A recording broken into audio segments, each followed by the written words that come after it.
Pregnancy once a woman enters into pregnancy म्हणजे प्रेग्नन्सीमध्ये जेव्हा ते एंटर करतात तेव्हाच जर त्यांचं वेट आयडियल बॉडी वेटच्या जवळपास असेल देन प्रेग्नन्सीमध्ये एक 10 to 12 kgs of weight gain is good enough. पण असं बरेचदा असं होतंय की महिला ज्या आहेत त्यांचं ओव्हरवेट असतं प्रेग्नन्सीच्या आधीच. तर आम्ही काय रेकमेंड करतो की जर ती महिला प्रेग्नन्सी प्लॅन करणार असेल ऍक्च्युली द कपल, तर त्यांनी काय करावं की लग्न झाल्याच पहिल्यांदा काउन्सिलिंग घ्यायचं की यू सी की तुमचं वेट फॉर हाईट बरोबर आहे, तुमची लाईफस्टाईल मेंटेन होतीये. स्पेशली जेव्हा तुम्ही प्रेग्नन्सीसाठी प्लॅनिंग करता एक 6 months आधी तरी तुम्ही याचा विचार केला पाहिजे. म्हणजे जर ती महिला हेल्दी वेटनी प्रेग्नन्सीमध्ये एंटर झाली मग जे काय वेट गेन आहे ते प्रॉपर असतं. तर आम्ही काय कन्सिडर करतो 3 ट्रायमेस्टर्स असतात प्रेग्नन्सीचे, पहिले 3 महिने, मग दुसरे 3 महिने आणि मग शेवटचे 3 महिने.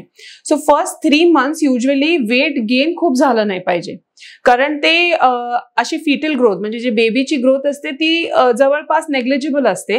पण 4th month ऑनवर्ड जेव्हा बेबीची ग्रोथ सुरू होते त्याच्यानंतर मग थोडंसं वेट गेन व्हायला सुरुवात होते.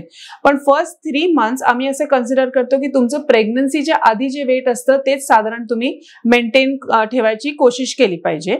आणि मग देन सेकंड ट्रायमेस्टर ऑनवर्ड्स म्हणजे 4th month onwards to the 7th month एक साधारण 500 ग्रॅम पर वीक असं जनरली वेट गेन असतो. आणि generally towards the end of pregnancy एक साधारण 1 kg पर वीक असं साधारण वेट गेन होत राहतो.